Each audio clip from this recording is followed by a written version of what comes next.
Hi, everybody. Good night. Today is December 4th, 2019, and we bring to you the world famous Artificial Intelligence Meetup of AI Mexico. Meetup number 19, Pi and AI Ensenada, Education and Preparation of Society for Artificial Intelligence. This is an event in collaboration with Deep Learning AI. Now, we are proud ambassadors of Deep Learning AI, recently featured in the Ambassador Spotlight in September for being in the top 5 ambassadors in the world from 100 plus ambassadors in 45 countries. We are AI Center in Mexico for Latin America. This is a game changer, of course. We count with a greatly distinguished panelists today, like always. My name is Adrian Munguia. I am founder and director of AI Mexico, Chief Executive Officer of Productize AI, and Director of AI Center. Now, with me tonight, as always, is a research scientist at the Electronics and Telecommunications Department of CICESE, founding director of the Mexican Space Agency, member of the executive team of AI Mexico, and of course, our great in-house moderator, Dr. Francisco Javier Mendieta Jimenez. Dr. Mendieta.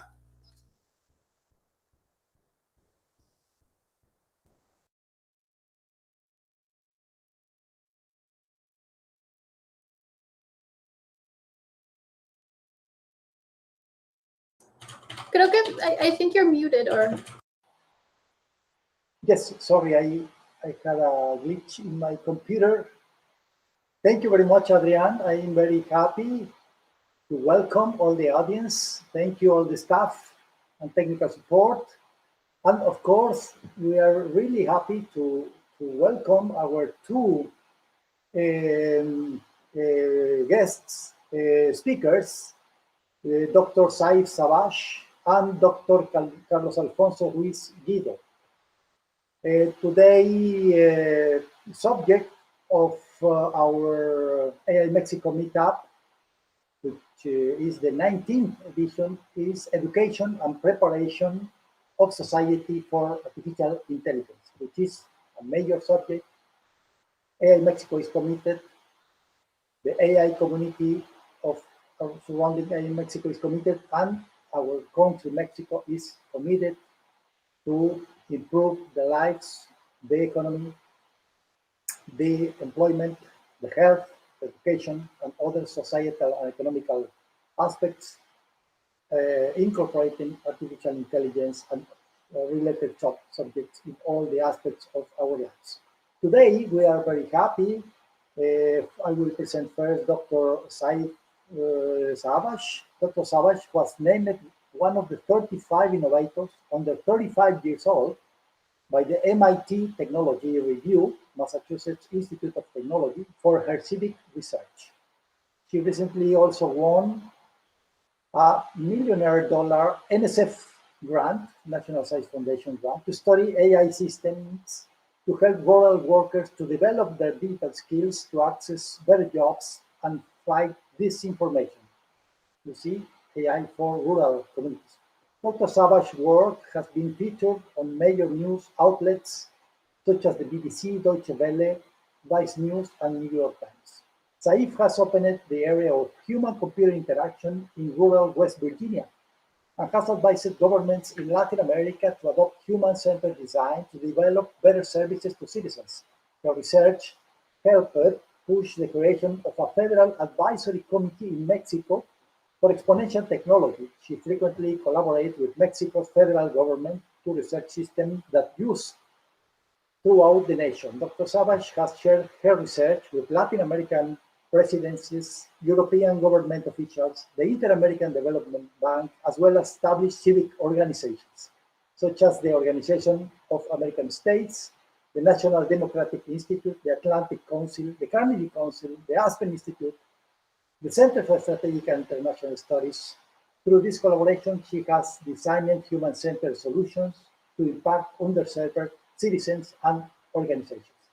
Welcome, Dr. Savage, at your very early, your very young age. You really have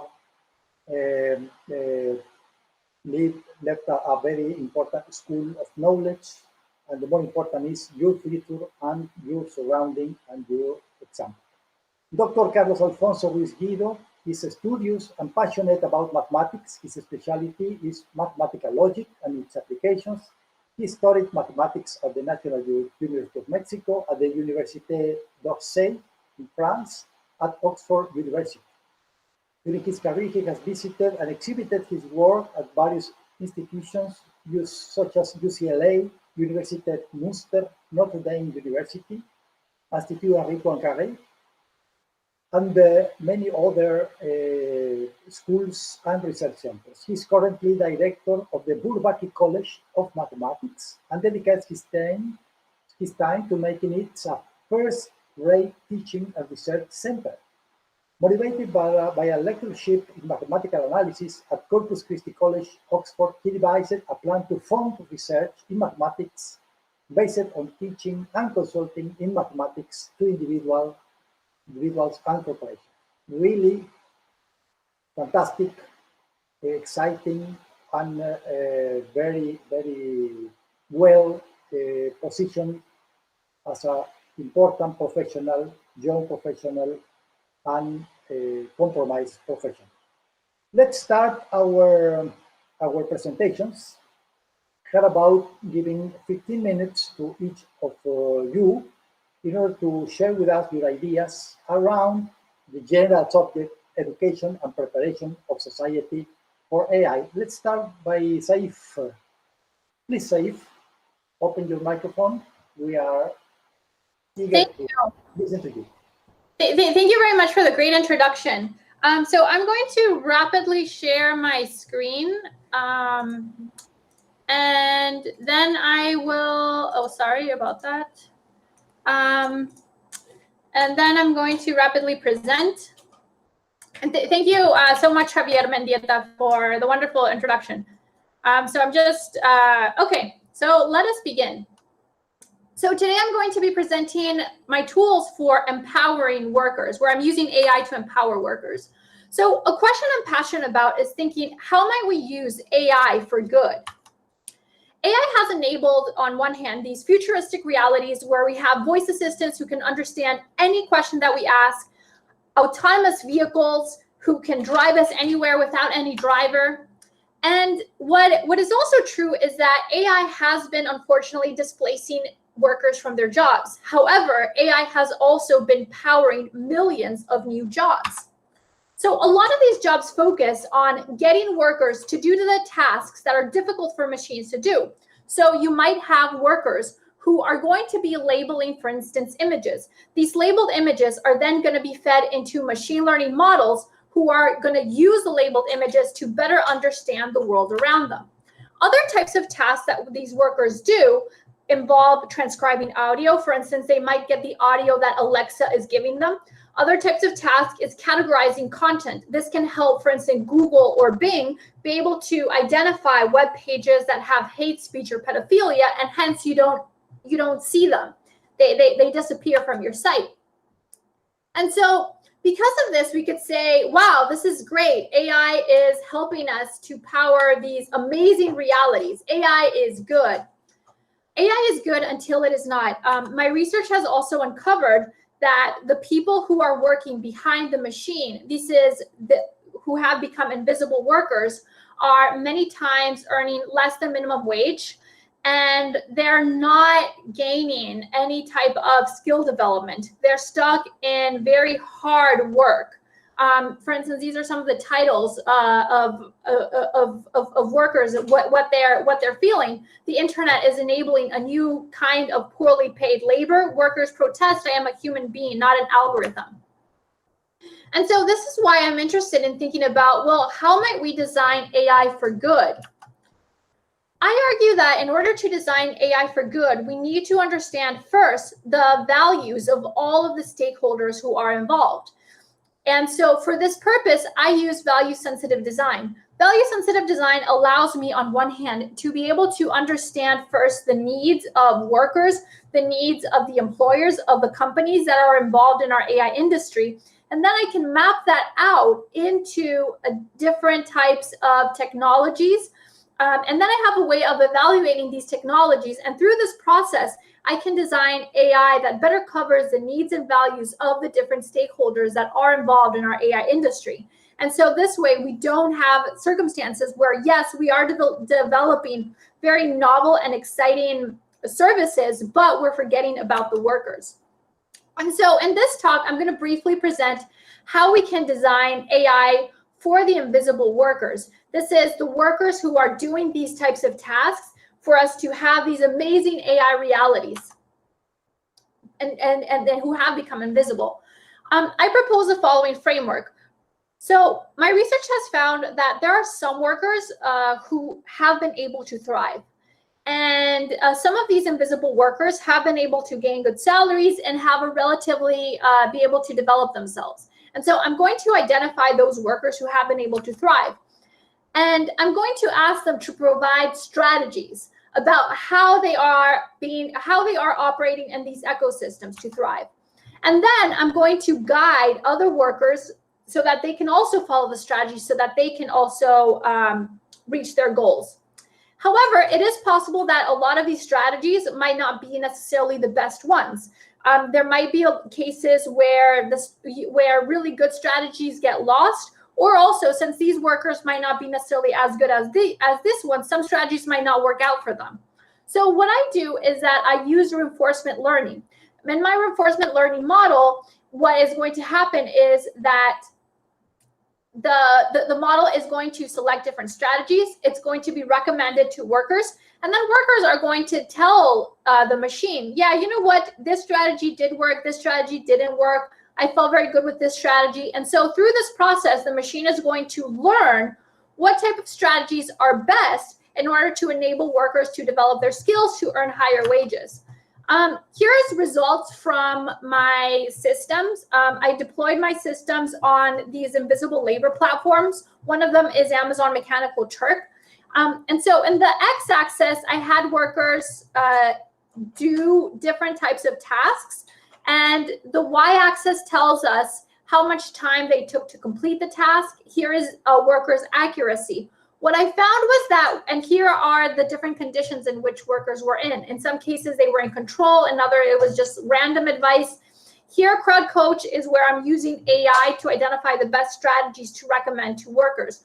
What I found was that workers who were using my Crowd Coach were able to develop their skills because they became faster at completing the tasks, and they also did it with higher accuracy. I also used my system to study if I could increase workers' wages. So here in the x-axis is again the different conditions that I tested, and the y-axis is the hourly wage that workers received. Overall, what I found was that using my tools, I was able to increase workers' wages. And so overall, what I'm finding is that through this AI for good, I can empower people I can empower workers to start to develop the skills that they need and start to increase their wages. However, the big takeaway that I want you to take from this is I think that it's important when we're thinking about AI for good to create AI that empowers workers to be able to create change themselves. So one of the things that we found through our study was that there were some workers who were able to thrive on these platforms. And so for these workers, it was insulting for us to want to come on in and rescue them. What they wanted was more ways in which we could help them be able to save other workers and help other workers. And so our tools focus a lot on empowering people to create change themselves. And I think that's an important takeaway, that we have to, when we're thinking about AI for good, it's about thinking how we can empower people to create change themselves. Finally, we have been doing a lot of research on AI for social good. We have been working with Mexico's Ministry of Foreign Affairs, where we are developing technology for underserved populations and really thinking about how we can change the labor platforms on these systems. Finally, I would really like you to invite you to collaborate with us at the UNAM Civic Innovation Lab. So this is our director, Norma Elba, Professor Norma Elba Chavez. So she's the director of the UNAM Civic Innovation Lab, and she has been pushing a lot this agenda where we're really thinking about, well, how can we design AI for good? How can we design AI to impact industry, academia, and also governments, and empower these different actors to be able to work together? And so thank you very much. Here's my contact information. And it's a real honor to be here. And I'm very excited to be able to collaborate with AI Mexico. Thank you so much for the invitation. Thank you, Dr. Saif. You have addressed very key elements: inclusion of people, equal opportunities, empowerment of everybody. I was witnessing a similar situation as you in the space domain. There are a handful of astronauts, but there are hundreds of thousands workers in the space domain, and they deserve all the same opportunities, the same empowerment, and the same considerations. And especially now that we are facing the fourth industrial revolution, in which your life, your health, your education, your entertainment, and all the aspects of your life will need to be rethought in terms of the new technologies, artificial intelligence, machine learning, as you have mentioned. And thank you for your balance between the AI for wealth, for wages, for skills, and also the AI for societal benefits and social good. Thank you, Dr. Savage. We will reconsider again this aspect in the roundtable. Now, let's give the floor to Dr. Carlos Alfonso Ruiz. Carlos, please go ahead. Thank you very much, Francisco. I'm honored to be here. Hi, Dr. Saif. I'm pleased to be here, and I would like to thank Adrian. I'm here essentially because of him. He was very kind to invite me, and I'm pleased to be here. So I will give you a short introduction of the kind of work that I'm doing right now at Colegio de Matemáticas Bourbaki. Just let me know if you can see my presentation or not yet. Probably not yet, right? Francisco, if you could tell me whenever you could see my presentation, that will be awesome. All right, great. So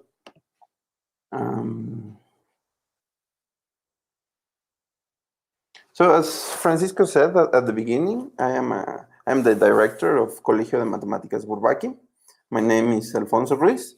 Colegio de Matemáticas Bourbaki is a school of mathematics, and as probably you all know, mathematics is deeply related to artificial intelligence and machine learning in general. So first of all, I would like to share with you this article. The name is, I think, a bit provocative. It's called The Unreasonable Effectiveness of Deep Learning in Artificial Intelligence. And this article is famous because this slogan, the unreasonable effectiveness of something, is also present in an older article, which was called The Unreasonable Effectiveness of Mathematics in Natural Sciences. So originally, so let me just tell you what those series of articles are about. Of course, those articles were not written by the same person, so those articles are independent, probably 30 years of difference between the two articles. And in the original article, the one about the unreasonable effectiveness of mathematics, the author, he was making fun about how mathematics are useful, for example, in physics, even when this is completely illogical. So he points out, for example, that Maxwell's equations are used in electrical and magnetic behavior in physics. And later, well, I mean, they were originally created to understand this phenomena, but later on, probably 30 or 40 years later, those same equations, actually the same equations, were also used to understand radio waves, right? So he says, why through mathematics, why through this language of symbols and equations, you are able to represent something as difficult as radio waves, for example. So this article I strongly recommend it to you. And this is the title of the talk I would like to give, The Unreasonable Effectiveness of Mathematics in AI. Unfortunately, today I won't be able to do it, but eventually I would like to give a talk with this name because I think it will be very interesting. So the name of this talk instead will be The Unreasonable Effectiveness of Learning Mathematics. And through this talk, I would like to explain you what I'm doing at Colegio de Matemáticas Bourbaki. I just want to give you a solid example of why mathematics is effective. This is something that has to do with our daily life right now. So it's testing COVID. Initially, I didn't want to give this example because I'm sure that we are all tired with this subject. But the example is so good that I couldn't change it. So I'm gonna use this example, which is pretty interesting. It's a difficult problem. How do you test societies, and how do you test how many people in one city are infected? And this problem is difficult, but if you know some mathematics, then you will be able to solve this problem, probably not completely, but at least give some reasonable solution to it. Okay, so let me just give you a few, tell you a few words about Colegio de Matemáticas Bourbaki, where I work. So we are an institution that has a responsibility towards society. We always strive for academic rigor in all of our services, and it's our objective to convert mathematical knowledge into sustainable investment that generates wealth. So this was much better explained by Saif a few minutes ago, but our objectives are essentially similar. We believe that through mathematics we could generate wealth, and we could also generate sustainable capacities for a society. So I chose this picture. Let me tell you why. I believe that I believe that Mexico and Latin America altogether should change the paradigm of education system. So my favorite example is France, of course. So when Napoleon was reorganizing École Polytechnique, which was one of the leading institutions at that time, he all of a sudden changed the French educational system forever. Since then, in France, if you want to study anything, so business, engineering, political sciences at a high level institution, which is a grande école, then you should be good at math. This is a reality that exists even now. Mm-hmm. And I believe that this idea is pretty useful for society as a unity, right? So if a society is well educated in mathematics, then it has a lot of opportunities to become successful, and for example, it will be easier for a society to become to have better artificial intelligence or better data science if as a society people are well educated in mathematics. So this is my best example. Of course, I don't want to praise for Napoleon and for Napoleon style of doing things. It's just this idea of learning and teaching mathematics is very important. And I also love this quote. This quote is by Judy Manin, and we strongly believe this is true. Mathematics is one of the most remarkable achievements of culture. It's not just science; it's also a sign of culture. So let me begin with this example. So we have this problem of testing COVID, and let me face two different viewpoints of this problem. So first of all, it will be the statistician's viewpoint, and then there is this exploration dilemma. Saif talked about reinforcement learning, and this is what I'm going to talk about. Is a very special case of reinforcement learning. So what would a statistician do? So he will take a sample space, he will choose 1,000 people, and he will test whom among them is infected through COVID. This is something very reasonable. Then you need to test how valuable the information you got is for concluding anything, right? So which are the two problems of this viewpoint when you're testing COVID? So the first problem is the large and difficult amount of hypotheses you need for this method to be effective. This is due to the famous law of large numbers. So if the people that you tested doesn't satisfy the hypothesis of the law of larger numbers, then you will be in trouble because the result will be meaningless, right? So instead of doing this, we could try this exploration-exploitation dilemma, which is an example of reinforcement learning. It's a very particular case of reinforcement learning. So I chose this picture because this dilemma of exploration-exploitation was born in these gamble machines. So, for instance, imagine that you are doing a test, but instead of choosing a population of 1,000 people, what you do is you're going to choose just 10 persons. You're going to test them, and let's say that 7 out of those 10 were negative, so they are not infected, right? So if 7 of them are not infected, then you have an extra information. So maybe those people that I test and the results were negative share some features or some qualities that I should explore a bit more, right? But also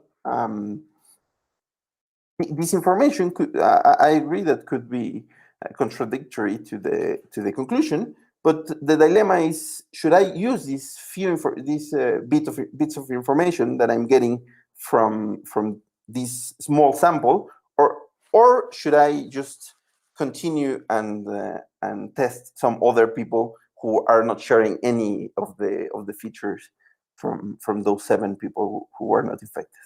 So this is a pretty simplified version of the problem. This is this problem is an instance of something called multi-armed bandits. I should just say that armed has nothing to do with weapons. When I say armed, it means those two. So it comes from arms and not weapons. It's contradictory because then you have bandits, and this would be more reasonable. But no, it has nothing to do with weapons. It's about arms. Okay, so I already said this is a special case of reinforcement learning, and in some cases, for example, in this testing of COVID, the exploration-exploitation dilemma could be more useful than the classical statistical viewpoint. For example, in Iceland, I was reading an article a few days ago where they used this multi-armed bandits approach instead of the classical statistician's viewpoint. So reinforcement learning has many applications. I've mentioned some of them, which are very interesting, and perhaps the most famous one is the one related to Go. So AlphaGo is an algorithm, or it's part of an algorithm, who a few years ago beat the world champion Go player. Go is a game similar to chess. The only problem is that computationally it's much harder than chess, and it was just a few years ago that that an algorithm was able to beat it. It used reinforcement learning. To be fair, it used many other things. One of them is deep learning, of course. So what's the message that I would like to give you? If you're a classical statistician or you have this formation, then this problem is straightforward, right? But instead, if you know some mathematics, you might be able to change a bit the paradigm of how the solution, how you could face a possible solution. In this case, of course, I'm cheating because it is well known since a few decades that these testing problems, like testing COVID, it's useful through these multi-armed bandits. But I mean, this just to understand how multi-armed bandits, you need to have some mathematical understanding, and that's what we do at Colegio de Matemáticas Bourbaki. We understand that most of the people, they don't have a math major formation. They are not computer scientists, maybe they are not economists, but still, as also Saif said, artificial intelligence, data science in general, is something dense among our society right now. And as it is, we should be prepared as a society. And one of the ideas we have is we could be better, we could be ready for these challenges through mathematical knowledge. So here I am leaving you the details of Colegio de Matemáticas. We also, I mean, we work with companies, we work with individuals who want to improve their mathematical capacities. We are not aiming to be a university, but I don't think that universities are the only ones who should care about spreading mathematical knowledge and spreading formal and good quality mathematical knowledge, because this generates wealth, right? So there should be more actors in this, and we pretend, or we try to be one of them. I think I will stop here. Thank you very much.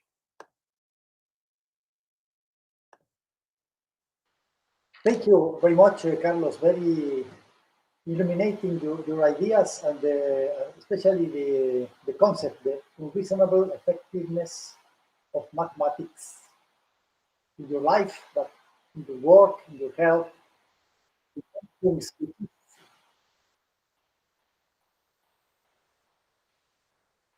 Yes, I will shut down the screen in order to optimize the bandwidth for my voice. Okay, thank you, Carlos, for your very, very illuminating ideas on the unreasonable effectiveness of learning mathematics for your life, for your profession, for your society relationships, and for your life in general. And we are very, very happy. We recognize the effort and the energy that you are putting in the quest for education for people in these new techniques. Let's proceed to the roundtable.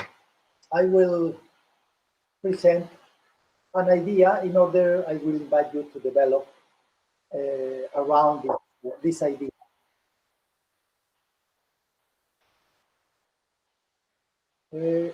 Okay. No es el 6, es el round table. Y luego la pausa 7.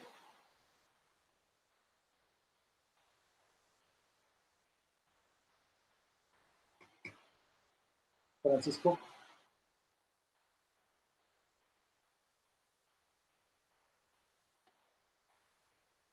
Okay, perfecto. Okay, thank you very much. There is a slight modification in the program. Let's proceed to a very short pause.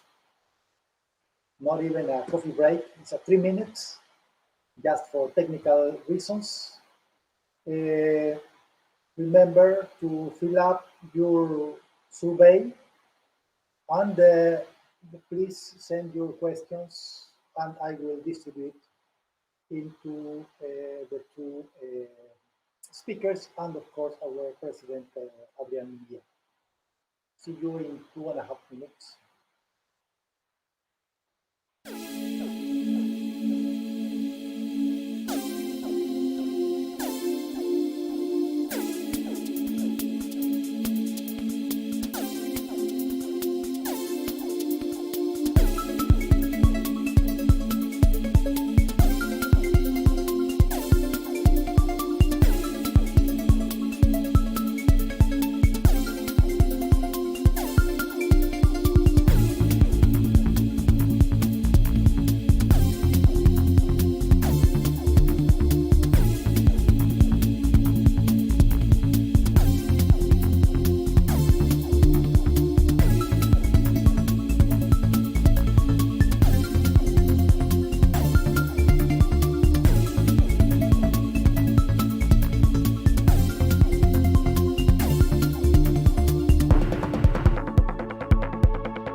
Okay, thank you for your patience. Welcome back to this 19th edition of the AI Mexico Meetup with education and preparation of society on AI as a online subject.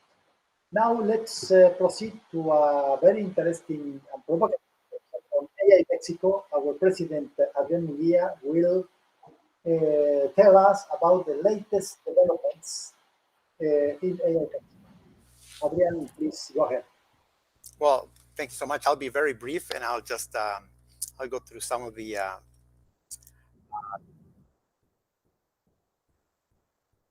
Right.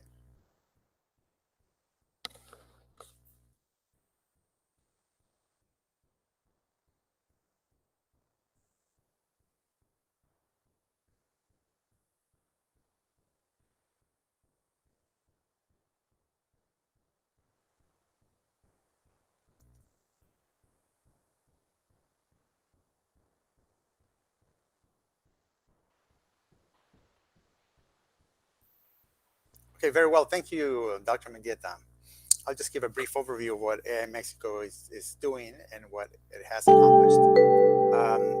AI Mexico connects businesses and individuals to opportunities in the Latin American AI space. Creating these connections is part of the organization's larger mission to use AI to eliminate humanity's biggest problems and to create a new era of well-being for the world. We are dedicated to becoming the de facto authority in Latin America for all things AI and a major force in the global action pushing for responsible AI, one that makes the well-being of our communities a top priority. On that note, we will be working now for a few months, for many months, with the AI Center out of Sweden. And in late October, we were granted license to become an AI Center. So AI Mexico is a chapter of the AI Center Global, and we're brothers of the AI Center Sweden. And that gives us a lot of access to a lot of knowledge, hard to obtain know-how that can certainly benefit the acceleration of the AI ecosystem we're helping build. So that's one of the main accomplishments that we're working on, and one of the biggest accomplishments I think is being awarded being selected as the coordinating institution for the IA30MX coalition for 2021-2022. So we're really happy about that. I'd like to thank the sponsors of this event, which is Productize AI. It's Deep Learning AI, a really good friend Emilio from NVIDIA, Content Studio, Video Blast.io, Conecta, Ayúdame, P2 Fitness with Dr. Bruno Gervasi, of course, Colef, who we're going to be starting to work with on their graduate program on regional development with regards to AI policy. H2 Biosanitary, that's one of the entrepreneur projects that we're helping build. IA 2030 MX coalition as well. Milk and Juice, this is another entrepreneur project that we're helping build their product. ByteCorp, our good friend Ibrahim Chipa from Pakistan, of course, he's one of our good friends within the network of companies that we have throughout 8 countries. Confio, of course, from Tijuana. OMIBC, this is our great partner from since the beginning, especially with Emiliano. This is the Mexican Olympiads of Informatics of Baja California. Also DataSpec, Label My Data AI, and Brain Toy, of course, Kwame from Canada. We're going to be doing a lot of good business with him. And of course, the one and only Universidad Ensenada in this CTC High School, with whom we're going to be working on some tailoring the philosophy program for AI ethics very soon. So that's about it. Go ahead and continue, Dr. Mendieta. Thank you. That's impressive, the leadership and the accomplishment of AI Mexico. And all this is due to the ecosystem, to all of you, and to collaborative and constructive work towards a goal, making Mexico a good adapter and adapter of the artificial intelligence for the societal good and for the economic development. Let's proceed to the roundtable. What about Saif? I am asking you to have some ideas on this aspect. We are facing this fourth industrial revolution. Everything is exponential, everything is hyper connected, all the processes are cognified, everything is algorithmic. And that will not stop. That will continue growing in an exponential way. The developed countries that have been able to keep the pace with the previous industrial revolution somewhat can suitably adapt to these new demands and to these new supplies of knowledge, of solutions, of products, systems, networks. But what about the developing countries? You addressed a very important subject, which is, of course, the employment, the labor market, and the inclusion of society. But there are many other things: the access to education, the access to the information, even the intellectual formation, scholar training and industrial training to cope with these new things. What would be your recommendation for these societies in order to convert a dystopic world in the future into a positive, into a beneficial, inclusive, and constructive world for everyone? Of course, this is a very, very large subject and very a large ambition, but what will be your recommendations given your dynamism, your experience, and your vision of the future? Saif? Thank you. Yeah, that's a really interesting question. So I think on one hand, it's a matter of first understanding that artificial intelligence and machines in general are removing a lot of the lower level entry jobs. So before, for instance, people would enter certain types of jobs, but unfortunately, AI is now taking those jobs. And so now certain populations are having an even more difficult time getting into the workforce. And so I think on one hand, we need to create interventions for these individuals who are no longer able to enter the workforce because AI has removed those lower level entry jobs. The second thing, I think we also need to design so that having access to technology and learning about technology can become a very casual activity for people to do, something that they could potentially do in their free time. So right now in rural areas, what we are doing is we are creating something that is called help tech desk, where basically we just put a desk and we have tech experts that sit in that desk and anybody can come on up and ask questions. Why is this helpful? The problem is that a lot of people don't have time to learn about technology to develop their skills. And so by just providing these casual opportunities, it facilitates learning. And so I think you'd have to think about how do you make it easy for people to learn about technology. The third thing is also considering that there is a barrier many times to learn about technology because it goes against the identity of certain groups. So for instance, in these rural regions, one of the things that we hear a lot about is, I'm just not a tech person. And so they have mental models about what they can and cannot do, and that creates limitations. And that is one big barrier that we need to face. And so I would say, I think it's addressing those three things that can be helpful for creating, especially thinking about how you can develop a more tech savvy workforce. Thank you.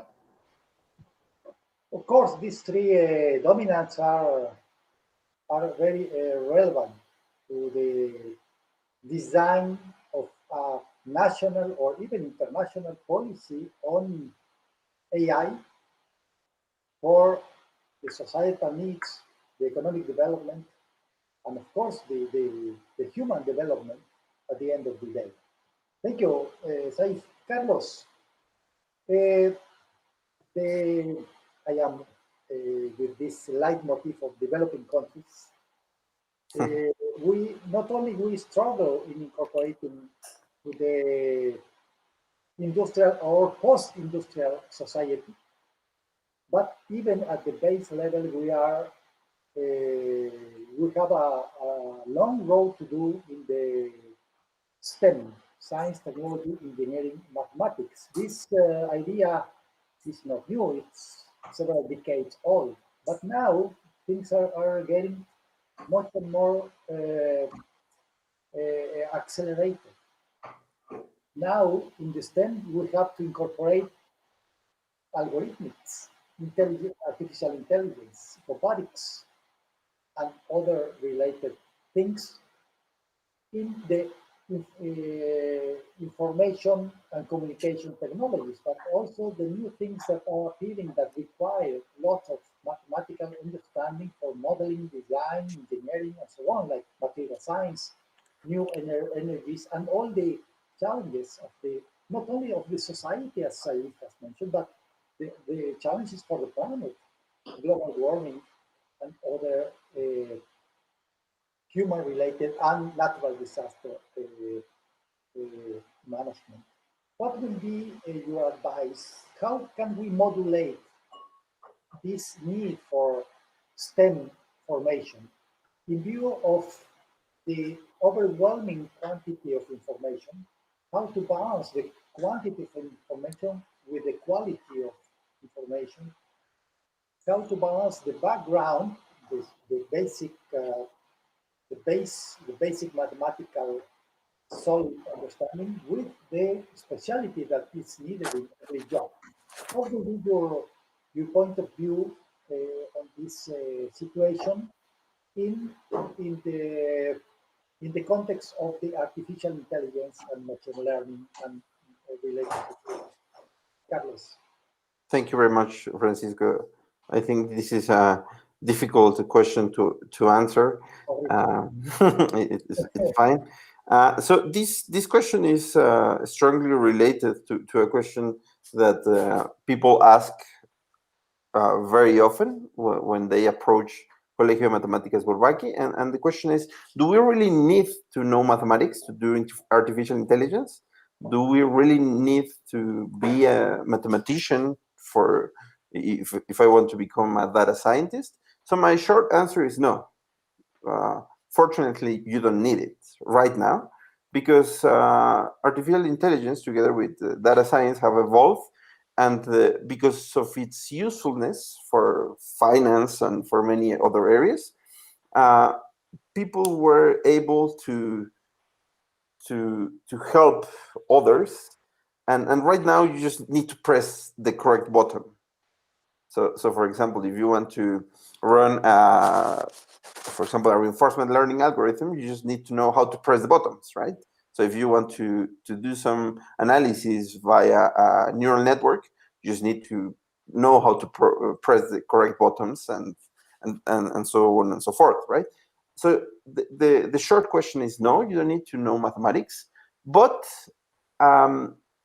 eventually you will need to know mathematics if you want to go to the next step in artificial intelligence. So I like a lot this an interview given by Bill Gates where he says that when he started Microsoft, he knew how to program every single product that Microsoft had at that time. For the first 5 or 10 years, he was involved in every single detail of. But when I mean detail, I mean technical details, not just business details. When Microsoft was growing very fast, he was involved in the technicalities. So when I want to give an advice of about why to study mathematics, if you are involved in artificial intelligence, is because you need to be ready for the new developments and for the new trends that might come. So if you enter any high quality department in artificial intelligence, you'll probably see that what they are doing right now has nothing to do with the basic courses of artificial intelligence, right? So what a good university, Carnegie Mellon, for example, if you read their papers about new algorithms, this is completely new words for the machine learning that is normally used. So my only advice is you need to be ready whenever people ask you to use or understand those algorithms. Thank you, Carlos. Your opinion is very good. The readiness for tackling these challenges that we are facing every day, but they are exciting. They are fantastic. Even NASA. You know, if I can add to that is, I'm sorry to interrupt. I think what you say is great, right? And I think I'm not academic, and I think that when you're in industry, it's also the case that when you need to get to a level of certain performance, you have to understand the algorithm, you have to understand the math, and sometimes you have to rip open the tools and modify the tools to get things working right. So I think you eventually do need math to get to the performance to be able to create a product that a client is going to accept and that will get you paid, right? So I think you definitely do at the end of the thing. If you push the buttons right, like Carlos said, you can get a performance textbook performance, but a client wants or needs really high performance. In order to do that, you need to really do understand the algorithms. I think not always, but sometimes, right? Yeah. Absolutely. That's Absolutely. good. Thank you, Adrian. Let's come back to Saif, the second intervention.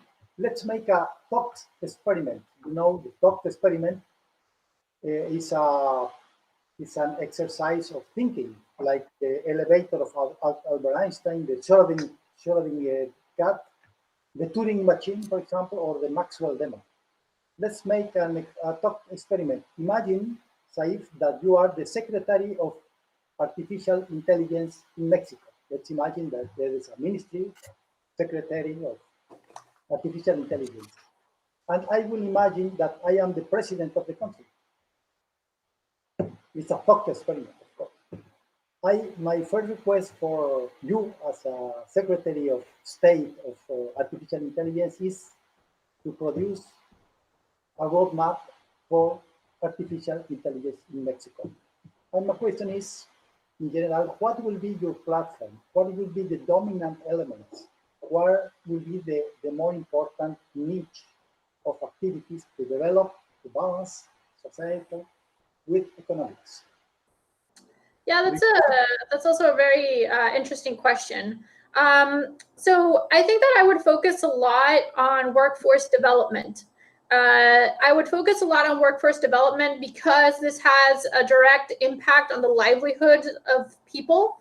And so I would be very much focused on one hand, empowering universities to develop a research agenda around workforce development with AI. And actually, this is a little bit about what the U.S. is doing. So the U.S. right now created their AI, a kind of an AI initiative. It's very much focused on workforce. Well, it's focused on two things: workforce development, and because of the U.S., they're very much focused also on security. So they're very focused on national security. They have a large cybersecurity agenda. I think that, and also in terms of military, but that's because it's the U.S. In case of Mexico, I would very much be focused on workforce development, especially considering that you have a large number of people without resources. And so therefore, thinking about workforce development can be very important. And so I think that this conversation around AI for skill development that you guys, AI Mexico is having, I find it actually very helpful. Thank you. Of course, that's the readiness in the labor market, in the productive market, and of course, in the innovation market. And the word innovation is the subject for my coming back to Carlos. Carlos, of course, we need all this workforce, as Mexico has demonstrated to be a very good workforce, labor, skills, jobs in automotive, in aerospace, in ITC, information technology and communications, even in chemical and other high technology like pharmaceutical or biotechnologies. But in the artificial intelligence, of course, everybody wants, of course, to be productive, generating products, solutions, devices, networks of artificial intelligence, but also producing innovation, inventions, discoveries in developing countries. My first question is it really possible? Are not, isn't it quite of ambitious goals, or are we, I will not say ready, but are we in the possibility of building a corpus of knowledge in order to be innovative in several selected activities, like Saif mentioned, security for us, for Mexico, there are very important requests from the society. For example, in digital inclusion, of course, access to education, of course, regional development. What is your position? Are we in the possibility of entering the innovation world? I would say, imagine the Silicon Valley for intelligence, artificial intelligence, with possibly Mexico participating in some industrial clusters, technological parks, universities, associations, in order to produce innovation in robotics, in natural language, in automatization, in remote, how would you say this, vehicles without drivers and so on. What's your point of view? Innovation. Okay. Thank you very much. First, I need to say that I'm a long-standing pessimistic, so my viewpoint might not be very encouraging. I believe that first of all, in general, as a society, as in universities, in enterprises, one of the key steps is to be a bit more humble and a bit less ambitious on what we aim to achieve, right? So I believe that high quality research or high quality solutions through artificial intelligence, they are not necessarily related to how sophisticated they are. So, for instance, what I'm saying is that perhaps if I could choose some research area from a university, I wouldn't choose the last trend of natural language processing, or I wouldn't choose what big universities and developed countries are doing. What I would choose is to learn how to do and to implement what people were doing perhaps 5 years ago, right? So I believe that doing things correctly and understanding and giving complete solutions from, when I say complete solutions from end to end, it's much more valuable than trying to achieve the quantum computer, right? So, I mean, we want to construct quantum computers in Mexico in the next 20 years, right? So perhaps there are more reasonable achievements that we could arrive to, and so that's my viewpoint. I'm sorry if I'm too pessimistic. I don't want to say something wrong. I'm not saying that Mexico is not capable to do high quality research or high quality solutions for the industry. It's just that those countries where they are is because what happened 200 years ago. So I gave you the example of École Polytechnique, right? So Napoleon, he changed society and education in France many centuries ago, and the result that they have right now is due to all this time, right? So I think it might not be reasonable to face this problem in this way.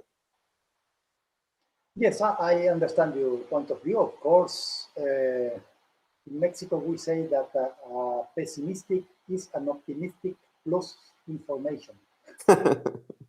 Okay, you consider Mexico and developing countries are have to be followers other than first movers, which is still quite complicated because Yeah. we avoid the first mover risks. Of course, we don't have to pay per view. We Yeah. can we can adapt the technologies, modulate to our needs, to our markets. We are in the largest markets in the world.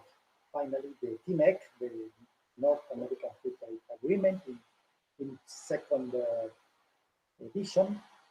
And I think we are well prepared for developing this kind of industry value chain and participation in the production, modern production.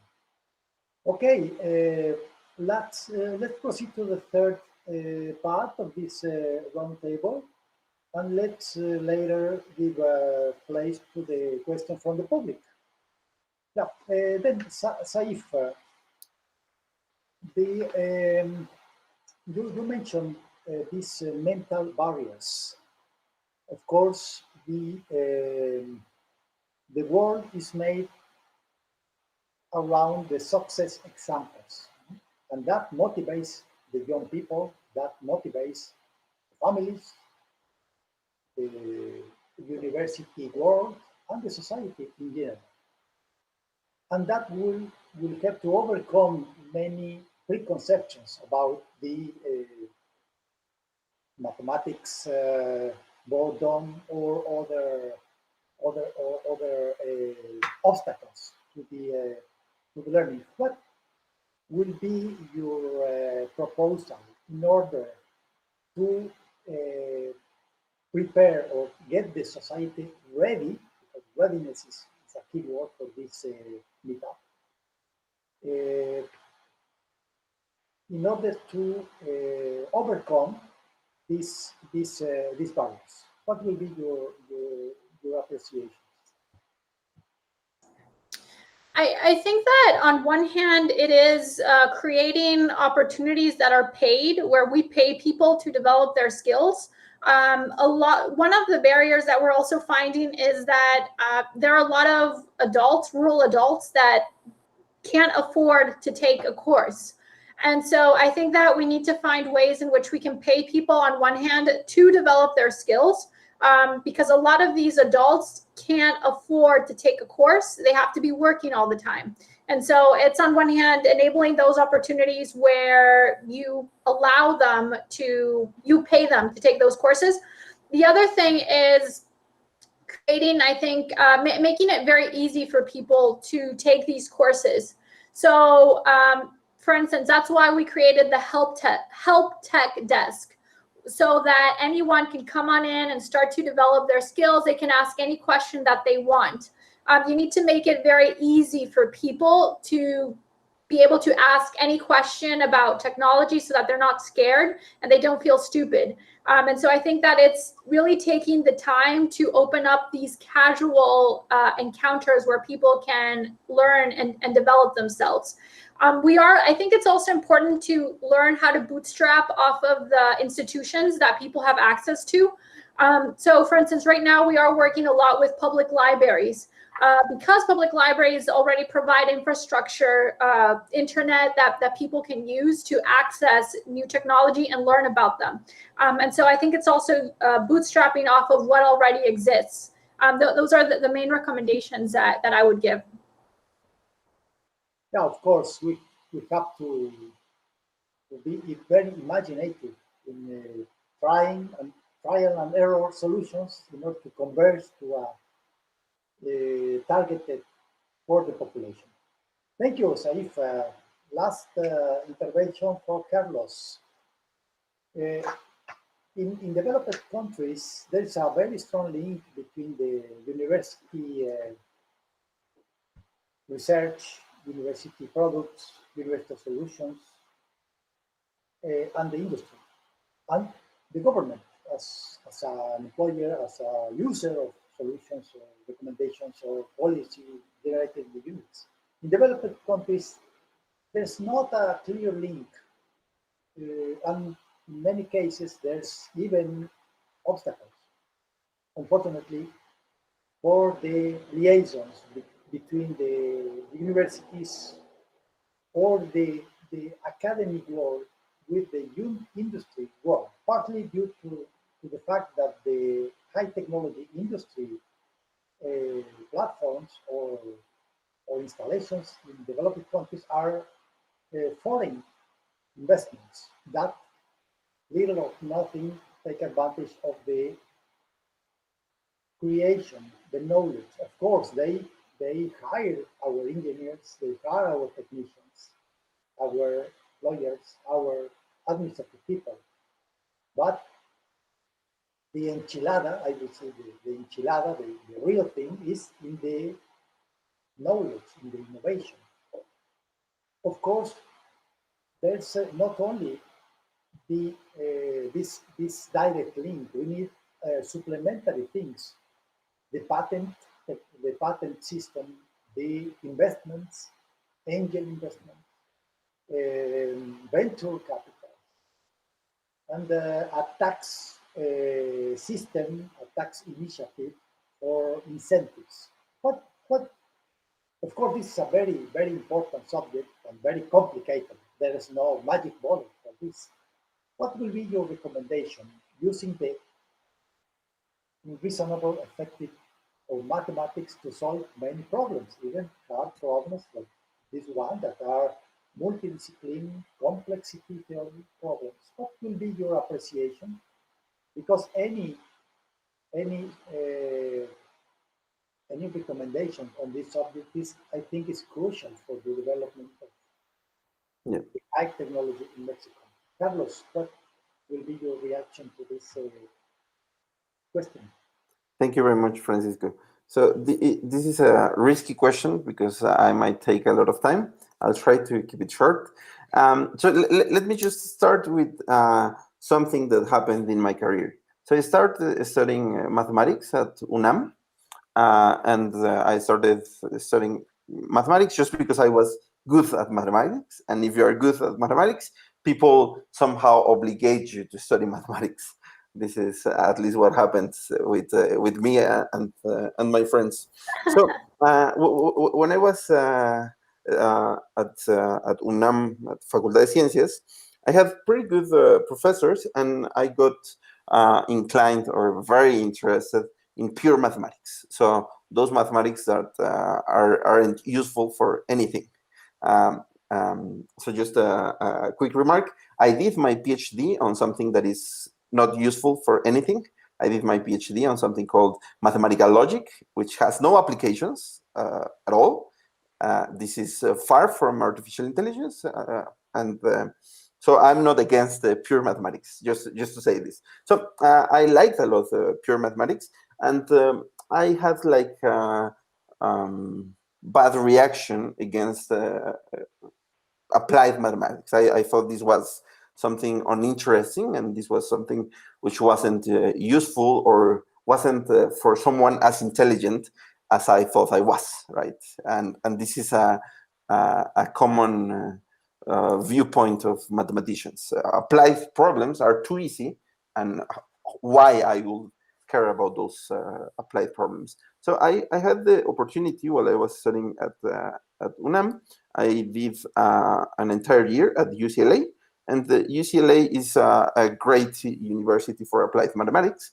And somehow they convert me to the good side of the world.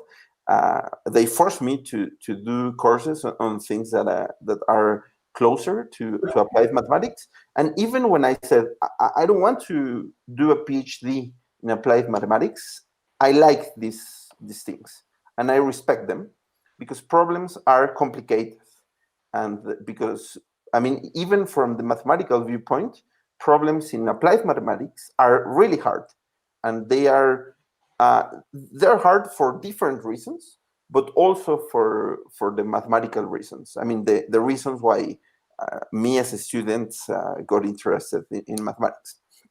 So I am giving you this example just to say that, just to answer your question, I believe that we should somehow obligate people to learn applied mathematics, or apply the philosophy, or apply the whatever you're doing for your career.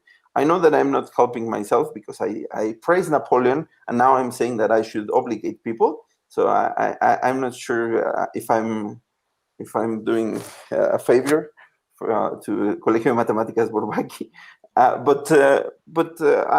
hope you all understand what I'm saying, right? So of course, I'm not saying that we should really obligate people, but we should focus programs, at least, for example, mathematical programs, to these amazing applications. We live in a wonderful time when pure mathematics, or difficult ideas in mathematics, can be used in any company, right? So in a marketing problem, for example, could be really difficult for a mathematician. So we should all enhance this relationship between difficult problems and applied problems. We should teach people that those problems could be very interesting, and yeah, I mean, interesting from the viewpoint of the society, but also from the entirely academic side, right? So Thank you, Carlos. Of course, I think the word is motivate the people to learn, to make the valorization, and to assess the benefits of the knowledge, the wisdom, the information in their lives, in their interpersonal relationships, and in their position as a citizen serving their country at the end of the day. And of course, the development of a workforce, as Saif mentioned, is absolutely necessary, not only for the mechanicistic, for the economy, for the wealth of the nation, but also to the plenty accomplishment of the human endeavors of everyone. I think the Homo sapiens is characterized by the use of intelligence, tools, the best resources from the environment, including the information, including the big data, including all the surrounding resources, materials, energy, information, heat, space, and so on. Okay, thank you very much. I think this roundtable has been fantastic, and especially by your, your, your convincement of the need of developing these techniques, this knowledge, these abilities, and these,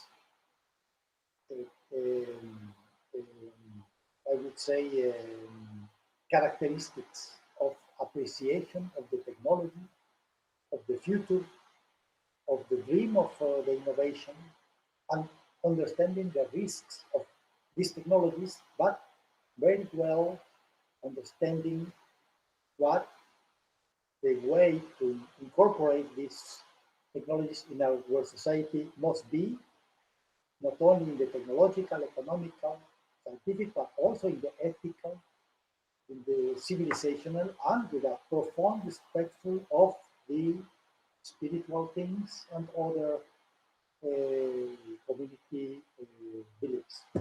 Thank you very much for this roundtable.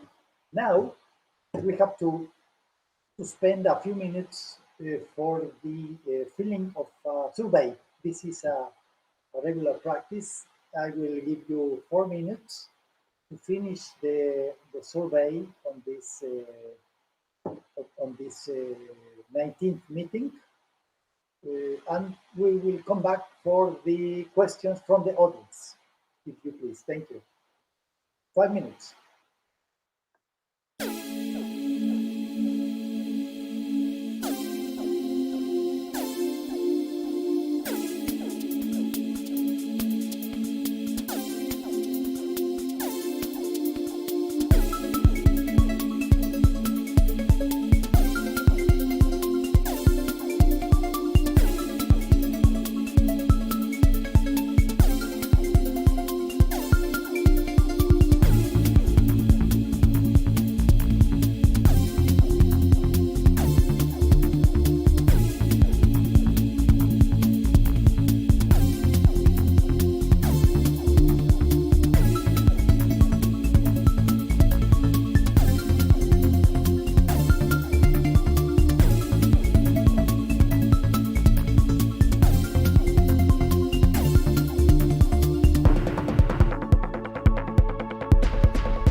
we are really excited by this magistral or very authoritative presentations. Now we have a few questions from the audience that we are very happy. We have a very important audience. The first question is from Eloisa del Carmen Garcia Canseco. It's addressed to Saif, but if Carlos or Adrian wants to address it after, you're welcome. Eloisa says, I want to congratulate Saif for addressing with her research the social aspects of AI. My question is, how can we convince workers whose jobs have been taken by AI that AI can also benefit them? This is a literal question. Please, Saif, what will be your point of view? Yeah, I think that it can help to have interviews with the workers whose jobs has been taken by AI. On one hand, to understand their perspectives on the technology. What I have seen is that the workers whose job has been taken, many times they're not even aware that AI has taken their jobs. And so I think that first we need to understand what is their perspective on the technology. What I'm seeing is that many times the problem is that these workers are not as aware about AI, what it's doing. And I think that it can be helpful to have campaigns where we inform people about the new types of jobs that AI is providing and how they can join the workforce under these new settings. So I think that it's basically understanding the needs of these workers, understanding their perspectives of technology, and then thinking about interventions so that we can integrate them into the workforce. Thanks, and great question. Yeah, absolutely right and very logical and certain. Carlos or Adrian, could you want to add something to this? Unfortunately, I think our jobs of we four have not been taken by AI yet. I don't know if I can add something. It's I think not yet, right? But I think things like even computer programming is not going to be the jobs of the future, right? And the what are the jobs of the future? So there are things like organ maker and rewilder. So turning back the concrete jungle into a real jungle and things like that are the things of the future, right? But I think that what I've seen done or what I've seen happen is that you need to get people involved and you need to get people um, to be part of the transformation of an industry and have them really experience the benefit of AI as they leap upward in the type of responsibilities that they now are having in their work and they're no longer doing all this repetitive type of work that is really for the machines to do. So the bringing in AI teams are really multidisciplinary type of teams, and I think that you can bring people from HR, you can bring people from engineering, you can bring people who are from every department in an organization, and bring and build together AI systems. So I think that adds a lot of excitement throughout the whole organization, and I think that's a number one thing I would recommend. Your first offender when you implement AI is from the inside. So they sabotage the stuff from the inside. People just don't like it. People say it's the AI doesn't work. But if you get those people involved in the process and have them have a responsibility in the team, they live it with excitement. And I think that's a good way. But it's the responsibility of the company, and the companies and the governments to help train these, people in to do other types of work. Thank you, Adrian. Let's proceed to the next question. Miguel Gonzalez is asking, is AI going to keep growing to a point where they can simulate a human being, leading to humanity to coexist among robots and become an utopia as a whole with no social problems? Carlos, can you address this question? Well, I don't think this will ever happen. I think artificial intelligence will be able to do many amazing things. For instance, I recently read about a neural network architecture that was able to prove mathematical theorems. So this is related to the previous question they asked, because I'm now in danger. At least my work as a mathematician is in danger because artificial intelligence might be able to do it soon. So yes, artificial intelligence will be able to do amazing things, and they are already doing it. But I don't think about something like what he's saying will ever happen. Yeah, you are. You have a conservative view in considering the development of technologies. Yeah, yeah. If what will be your point of view about this transhuman vision? I think that we should question about why exactly would we want to have that. So I think that we should use AI for cases where we want to enhance what humans are doing, provide maybe new opportunities that certain people don't have. But I would, instead of asking if it's possible, I would ask more why exactly would we want to create that reality? Because there might be maybe other things that we can focus on. For instance, maybe it's about using AI so that people with disabilities can now access certain types of things. And so I think that maybe it's more questioning what type of reality, why do we want to create certain realities with AI? Yeah, thank you. What world we want to build, what limits to the technology, and what the human-machine relationships have to be specified. It's like the three rules, the three laws of robotics from iRobot, from Isaac Asimov. Mhm. Okay, let's proceed to the next question. Now, a woman, Liliana Arguello. Let's say that I want to be part of these coaches for increasing workforce in future. I'm still deciding which graduate program to pursue, which kind of program, or where do you recommend to follow? Liliana Arguello. Carlos, Could you repeat the first part of the question? I couldn't.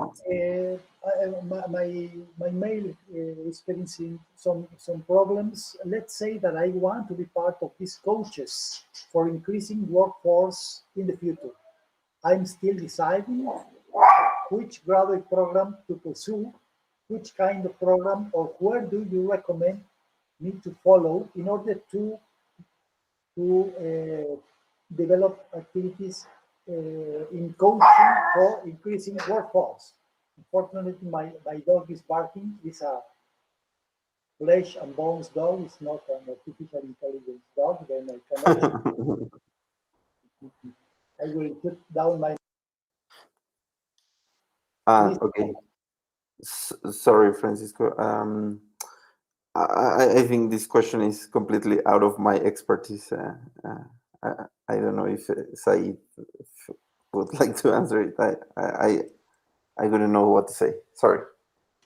Okay, Carlos, no What, problem. what I understood the question is where to study, right? That's where this person should study for workforce development, right? Yes, exactly. For Yeah. being coach or graduating as a coach or trainer or instructor. Oh, okay. So our platforms are working specifically on Amazon Mechanical Turk. So Amazon Mechanical Turk is a digital labor platform that is used by the AI industry in order to do these types of tasks that I mentioned: labeling tasks for autonomous vehicles, transcription tasks for Alexa, etc. And so check out Amazon Mechanical Turk. there you will find these types of jobs. Now, if you're interested in studying about AI, etc., UNAM, I would recommend. It's a great university. I think all of us actually studied at UNAM, and so yeah, it's a nice university.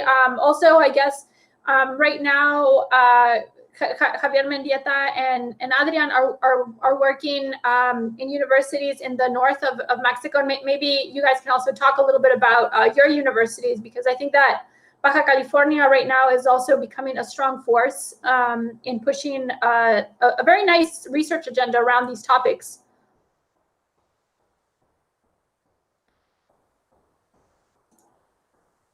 Yeah, thank you, Saif. I think, as we mentioned in the beginning, the readiness for different tasks around the artificial intelligence must be considered as a priority for the educational system of every government and the private sector, of course. Let's proceed to the next question. This is a man, Pedro Valentin Benitez Escalante, asks, do you think AI will continue exponential growth, or is it slowing down at some point? Let's ask Carlos. Take this one, Carlos. Yes, yeah, thank you very much, and sorry for not answering the previous one. Yeah, I think this will be an exponential growth. I don't see any reason why we should stop. This is positively correlated to the growth of wealth and the in the world. So I think this will grow exponentially, and even perhaps faster than exponentially. Just one of my ideas is that I don't think it will happen something similar to what happened to finance. So, for example, if you try to so if you study how these derivatives and stochastic calculus started being used in finance, probably 30 years ago. So I'm doing just this parallelism between artificial intelligence and derivative products and all these kind of things that quants normally do. So I think that the difference between this financial mathematics and artificial intelligence is that we are able to understand a bit more what's happening inside the finance techniques. So the finance techniques are complicated, mathematically speaking, but they're transparent. So if you know mathematics, you know what's going on inside the equations. And this is very similar to what is happening in artificial intelligence, because we don't understand what's going on inside a deep neural network, right? So I think that this is the big difference, and this is what will allow artificial intelligence to grow exponentially, indefinitely, and it didn't happen with finance or mathematical finance. Yeah, of course. This is a very, very important association and related technology. Thank you, Carlos. Saif, what is your reaction to this question? So I think that it's great that how much artificial intelligence right now is growing, and I see it as very exciting times to be in.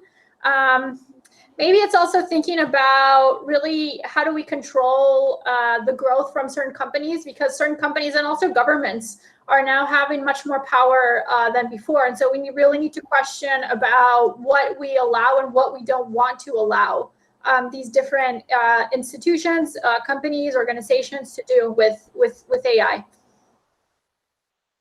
Yeah, absolutely correct.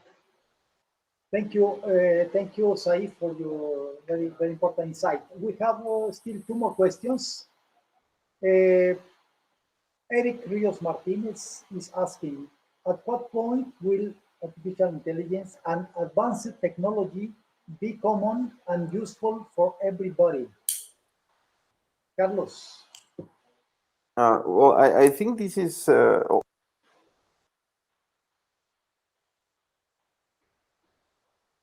Carlos, we lost you, your audio.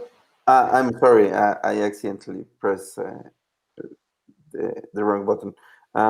So I think this is already happening in our society. So artificial intelligence is part of our daily life. If you use Netflix, if you are if you use Google, if you're a Facebook user, so artificial intelligence is part of our daily life. Perhaps the question is related to when are we going to be able to take advantage of artificial intelligence, right? Because probably Facebook is taking advantage on us and not the other way around. So I think this is not too close. The work, for example, that I heard Said is doing will make it easier.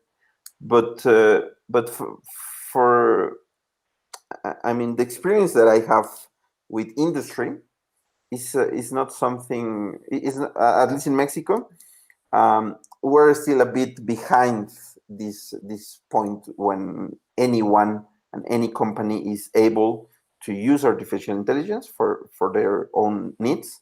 Uh, I imagine that probably in 10 years this will radically change, but I can't predict it much more accurately. I believe right now we can't do it. Thank you, Carlos. Saif, do you have something to add? Yeah, I feel actually that we're already living in that future where AI is embedded in a lot of the things that we do. I mean, Facebook, if you're using Facebook, you're using artificial intelligence because they're recommending to you content that they think you will like so that you engage more with it. Also, the search results that you're getting are many times you have machine learning algorithms in the back end that have learned your preferences and are showcasing to you those preferences. And so I actually think that we are living in that future where AI is very much embedded in our everyday lives. You might not realize it, and I think that's problematic. I think that it's problematic that it has become a black box where you're not aware that these algorithms are present in your life, because then you can't question the type of control that they're having. And so why are you seeing certain posts and not seeing other posts on, for instance, on Facebook? What type of things are being silenced? What type of information is no longer being presented to you? And so I think that we need to more think about, we are living in that future where AI is in our lives, and maybe it's questioning about what do we know about the AI that is in our lives, and what do we not know? For instance, you might not be aware about the workers who are operating, and so that makes certain situations be difficult for them. Yeah, absolutely correct. This embedded in our lives, in our works, and maybe in the future in our bodies. Nobody knows. Last question from Ricardo David Ferrer Bueno. It's a very specific question. What's the best programming language for the artificial intelligence?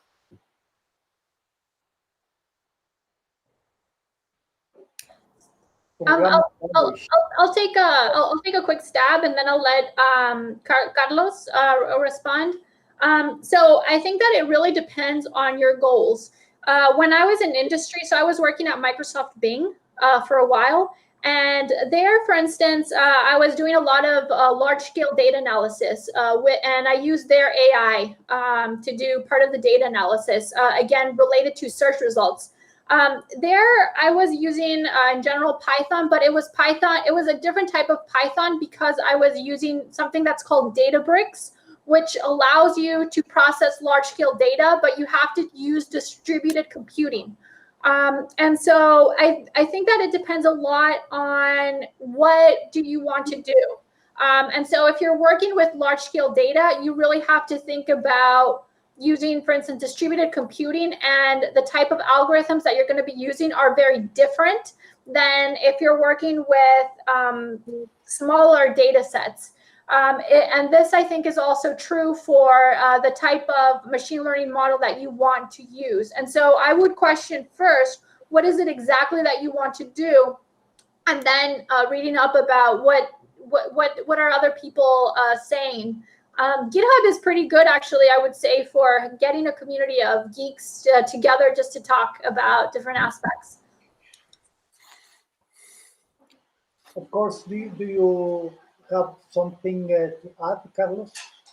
Just something very quick. Whenever someone asks me this, I normally suggest that the best language programming is the one that is more widely used in your area. So, for example, if you are if you work with actuarial sciences, probably R is a good language because most of the people in this area use R. So this means that if you Google any problem that you're having with your program, then you will quickly find a solution. And so this is my only comment. Yeah, absolutely right. Thank you, Carlos. Okay, then there are more questions from the audience, but unfortunately, time is running out, and we have to start closing this exciting meeting with these two dynamic and young speakers. I will only want, before thanking you all, making a citation. We have already cited Eugene Wigner and maybe the Schrodinger's cat and my barking dog. I will mention the one science fiction writer, William Gibson, a Canadian. Many novels like New Romancer on artificial intelligence. He said, the future is already here, only not evenly distributed. This not evenly distributed is our task as Mexicans, as professionals, and many of us as government workers for the national education and research system, in order to have this evenly distributed among the population, as Saif said, in the workforce creation, in the equal opportunities, in the inclusion of population, and tackling the societal needs, health, education, security, information, access to information, and entertainment in its dimension. And also developing the skills and the readiness for entering decidedly in the fourth industrial revolution, which is a major endeavor for our developing countries. With these reflections, I will like to thank really and from all my heart and from all the heart of AI Mexico, which is still a biological heart. Thank you for your time, for your talent, for your enthusiasm, for your, I would say, contagious dynamism and attitude, positive attitude towards the science, towards the education, towards the future, and towards the progress of our communities. Thank you very much, Saif. Thank you very much, Carlos. Thank you, Adrian. We have to close this meeting. I will permit myself to send you an email with the unanswered questions from the audience, and I will ask you to have some thoughts about that, Saif and Carlos. Really, thank you very much. We have made a great job, and you have put the bar very high in the meetups of AI Mexico, empowering everybody in the audience, in our community, and in our visions. Thank you very much. Thank you very much. I had a great time. I'm pleased to be here. Thank you. Francisco has asked to stay a few minutes, a few seconds for a snapshot.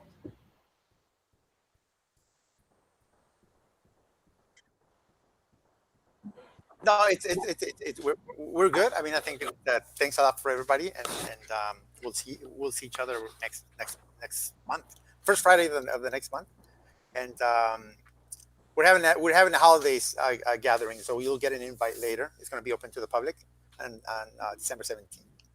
That's about it. It's all good. Yeah. Oh, that's cool. There you go. Yeah.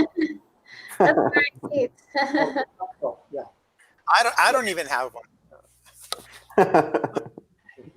I will give you one. Oh, okay. All right. That's it. Thank you so much. Thank you all very much. I want to mention really quickly, Javier Mendieta actually went with my parents to college, and so they say hi, Javier. They were good friends in college and more. And so, yeah, so this is really great. And so they all say hi, and it's really neat, actually. I think that because you guys are really pushing AI throughout the whole country. And so I think that's very, very cool how like those connections are made. And so I don't know if you guys knew that, but my parents knew very well Javier Mendieta, actually. Yeah. I'm very happy. Let's keep in touch. Thank you. Goodbye. And thank you again, Adrian, for the invitation. It was awesome. Oh, gracias. Thank you. Gracias a Let's todos. do it some other time. Let's do it some other time too. I mean, it's. I think this should be a common thing for us to do. Yes. Oh. Yes. Thank you very much. Have a good night. Bye, Adrián. Thank you again. Bye. Ahí seguimos. Sí. Bye. Sí, muchas gracias. Gracias a todos. Está en after party, ¿no? Está en after party. Para todos.